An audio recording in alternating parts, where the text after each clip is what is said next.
ఆంధ్రప్రదేశ్లో సంచలనం సృష్టించినటువంటి మద్యం కుంభకోణంలో ఇప్పటికే సిట్ అధికారులు ఎంతోమంది నిందితులను అయితే అరెస్ట్ చేయడం జరిగింది.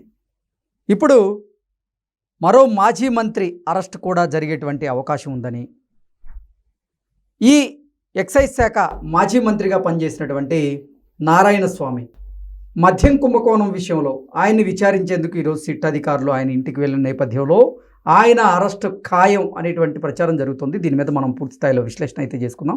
ప్రస్తుతం మనతో పట్టున్నారు ప్రముఖ రాజకీయ విశ్లేషకులు, ప్రముఖ సీనియర్ జర్నలిస్ట్ డివిఎస్ గారు. వారితో మాట్లాడదాం. సార్ నమస్తే. సార్ నమస్తే. ఆంధ్రప్రదేశ్లో సంచలనం సృష్టించిన మద్యం కుంభకోణంలో ఇప్పటికే నిందితులుగా ఉన్న వారిని చాలామందిని సిట్ అధికారులు అరెస్ట్ చేయడం జరిగింది. ఇప్పుడు సిట్ అధికారులు ఇదే మద్యం కుంభకోణంలో మాజీ మంత్రి అయినటువంటి నారాయణ స్వామి ఆయన దగ్గరికి ఈరోజు వెళ్ళడం, ఆయన్ని విచారణ చేయడం చూస్తూ ఉన్నాం. ఈ నేపథ్యంలోనే ఈరోజు ఆయన అరెస్ట్ ఖాయం అనేటువంటి ప్రచారం జరుగుతుంది. దీని మీద మీ విశ్లేషణ ఏంటంటే ఏం చెప్తారు? అంటే జగన్మోహన్ రెడ్డికి చెక్, సదరంగంలో కింగ్కి చెక్ చెప్తారు. అట్లాగే ఇప్పుడు ఇక్కడ జగన్కి చెక్ చెప్పటం, దానికి ముందు స్వామి అరెస్ట్, నారాయణ స్వామి అరెస్ట్ ద్వారా జగన్కి మరి సిట్ చెక్ చెప్పిందా? ఎందుకంటే ఆయన ఎక్సైజ్ శాఖ మంత్రి, డిప్యూటీ సీఎం. మనకి ఢిల్లీ లిక్కర్ స్కామ్ గుర్తొస్తుంది. అక్కడ ముఖ్యమంత్రి అరెస్ట్కు ముందు అక్కడ deputy CM arrest Manish Sisodia, ఆ తర్వాత అరవింద్ కేజ్రీవాల్ అరెస్ట్. ఇక్కడ ఇప్పుడు నారాయణ స్వామి ఒక డమ్మీ, ఆయన ఎక్కడ పెట్టమంటే అక్కడ సంతకాలు పెట్టారు, రబ్బర్ స్టాంపుగా మారాడు. ఆ రబ్బర్ స్టాంపు పెద్దిరెడ్డి గుద్దుకునే చోట పెద్దిరెడ్డి గుద్దుకున్నాడు, జగన్మోహన్ రెడ్డి గుద్దుకున్న చోట జగన్మోహన్ రెడ్డి గుద్దుకున్నాడు. ఆయన ఏంటి, ఒక 4 దశాబ్దాల రాజకీయ జీవితం ఎవరిది? చిత్తూరు జిల్లాలో నారాయణ స్వామి, పెద్దిరెడ్డి రామచంద్రారెడ్డి, లేకపోతే చంద్రబాబు, వీళ్ళంతా సమకాలీకులే, ఎస్వి యూనివర్సిటీ నుంచి వచ్చిన వాళ్ళే. అవును. ఇప్పుడు ఒక 3 సార్లు ఆయన ఓడిపోయాడు నారాయణ స్వామి. అటు సత్యవేడులో కావచ్చు, ఇటు గంగాధర నెల్లూరు. ఒక 3 సార్లు ఆయన గెలిచాడు, అటు కాంగ్రెస్ పార్టీ అభ్యర్థిగా, ఇప్పుడు వైఎస్ఆర్ కాంగ్రెస్ పార్టీ అభ్యర్థిగా. మొన్న తను పోటీ చేయకుండా తన కూతురికి ఇచ్చారు టికెట్. ఎవరు? కృపారాణి ఓడిపోయింది. ఒక కాంట్రవర్సియల్, ఏది, నోటి దూల.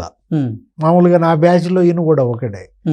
చంద్రబాబుని తిట్టాలన్నా, ఎన్టీఆర్ని తిట్టాలన్నా నారాయణ స్వామి నోరు వాడుకున్నారు. మరీ వల్గర్గా మాట్లాడటం, అసెంబ్లీలోనే బూతులు తిట్టడం, ఎస్సీ ట్యాగ్ ఆయనకు ఉపయోగపడేది. అటు దళితుడుగా, ఇప్పుడు జగన్ యొక్క ఈ అరాచకాలకి మరి బలవుతున్న దళితుడిగా నారాయణ స్వామి. తను సీనియర్ సిటిజన్ అని, ఆరోగ్యం బాగాలేదని ఇప్పటిదాకా సిట్ విచారణ ఎగ్గొట్టుకుంటూ వచ్చాడు. గతంలో సిట్ బృందం కూడా వచ్చింది ఆయన ఇంటికి, వచ్చి ఏదో విచారించారు.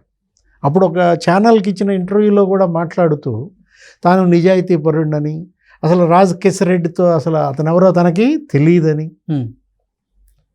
ఇప్పుడు తనకు తెలియకుండా వాళ్ళ ఆస్తులు కూడబెట్టి ఉండొచ్చని, కొల్లగొట్టి ఉండొచ్చని అన్నాడు. తర్వాత ఏమన్నాడు, అసలు నేను ఆ మాటలే మాట్లాడలేదు, ఆ ఛానల్ నేను మాట్లాడిన మాటలను వక్రీకరించింది, నేను లీగల్గా వెళ్తానో ఏదో అన్నాడు. ఇప్పుడు ఈరోజు మళ్ళీ సిట్ బృందం నారాయణ స్వామి ఇంటికి వెళ్ళిన నేపథ్యంలో ఇవాళ ఆయన అరెస్ట్ తప్పదా? ఇప్పటికే ఆ కేసులో ఒక ఎంపీ అరెస్ట్ అయ్యాడు. సరే, ఎవరు? పెద్దిరెడ్డి మిథున్ రెడ్డి.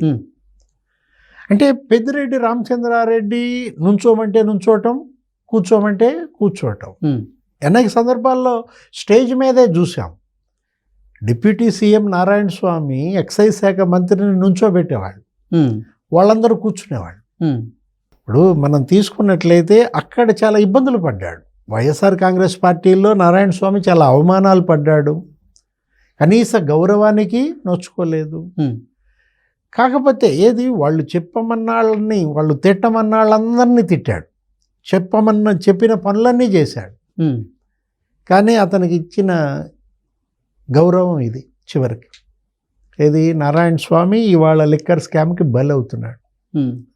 ఇప్పుడు ఆ క్యాష్ అండ్ క్యారీ, ఇప్పుడు ఆ పాలసీ మేకింగ్లో ఇతని పాత్ర ఏంటి? లిక్కర్ పాలసీ చేంజ్ చేశారు.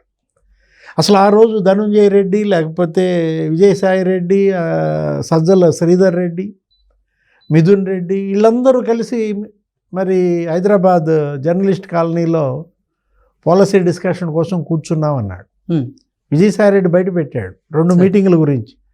ఒకటి హైదరాబాద్ మరి జర్నలిస్ట్ కాలనీలో మీటింగ్, ఇంకొకటి విజయవాడ విజయసాయిరెడ్డి విల్లాలో మీటింగ్. ఉమ్, వీటికి వాసుదేవరెడ్డి వచ్చాడు. సార్. మరి ఆ మీటింగుల్లో ఎక్సైజ్ శాఖ మంత్రిగా నారాయణ స్వామి పాల్గొన్నాడని వాళ్ళు చెప్పలేదు. ఉమ్, అసలు మినిస్టర్ లేకుండా నీకు పాలసీ మేకింగ్ ఏంటి?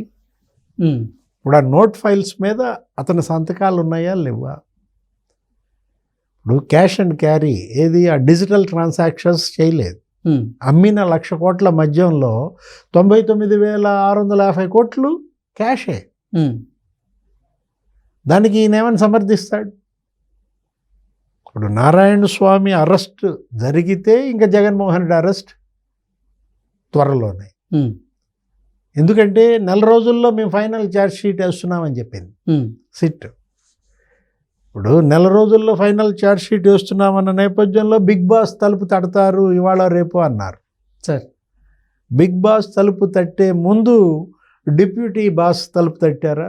ఉమ్, ఆయన సీఎం అయితే ఈయన డిప్యూటీ సీఎం. ఉమ్, ఇప్పటికే సీఎంఓ టోటల్గా దీనిలో ఇన్వాల్వ్ అయిందన్నారు. ఉమ్, సీఎంఓ అప్పుడు ఓఎస్డీగా పనిచేసిన కృష్ణమోహన్ రెడ్డి అరెస్ట్ అయ్యాడు, లేకపోతే మరి ధనుంజయ రెడ్డి అరెస్ట్ అయ్యాడు. ఉమ్, నిజంగానే నారాయణ స్వామి దీనిలో ₹1 తినకపోవచ్చు, ఉమ్, అతనికేమి అది మరి ఆస్తులు కూడబెట్టి ఉండకపోవచ్చు, కానీ దీనికి బలవుతున్న మాట వాస్తవం.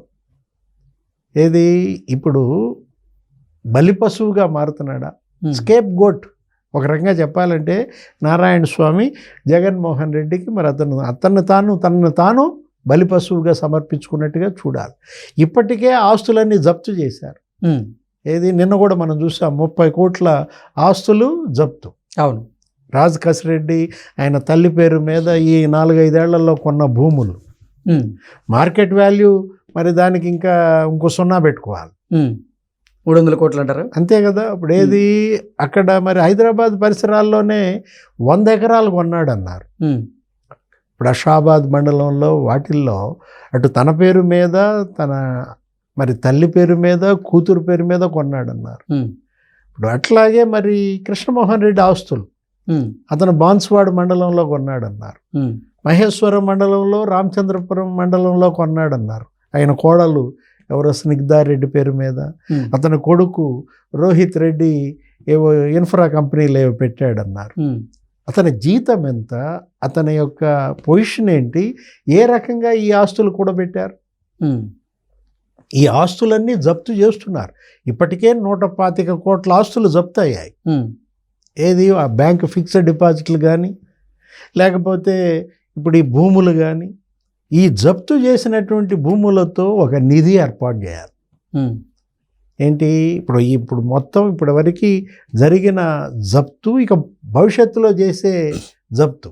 ఉమ్, ఎందుకంటే సినిమాలు తీశారన్నారు, బంగారం కొన్నారన్నారు, రియల్ ఎస్టేట్ అన్నారు, ఉమ్, కొన్ని 1000 కోట్లు వీళ్ళు మనీ లాండరింగ్ చేసిన దీంట్లో ఉమ్, ఆ 1000 కోట్లన్నీ ఇవాళ జప్తు చేయటం కాదు, అది జే బ్రాండ్స్ బాధిత సంక్షేమ నిధి అని పెట్టాలి. ఓకే. ఎవరైతే ఈ మందు దాగి ఉమ్, చనిపోయిన కుటుంబాలు ఉన్నాయే ఆ కుటుంబాలని నిలబెట్టడానికి, ఉమ్, ఆ లివర్ కిడ్నీస్ దెబ్బతిన్నాయి, లక్షల మంది ఈ మందు దాగి, వాళ్ళందరి ఆరోగ్యానికి ఉమ్, మళ్ళీ బాగు చేసుకోవటానికి ఈ నిధిని ఖర్చు పెట్టాలి. Okay. Okay sir, thank you so much.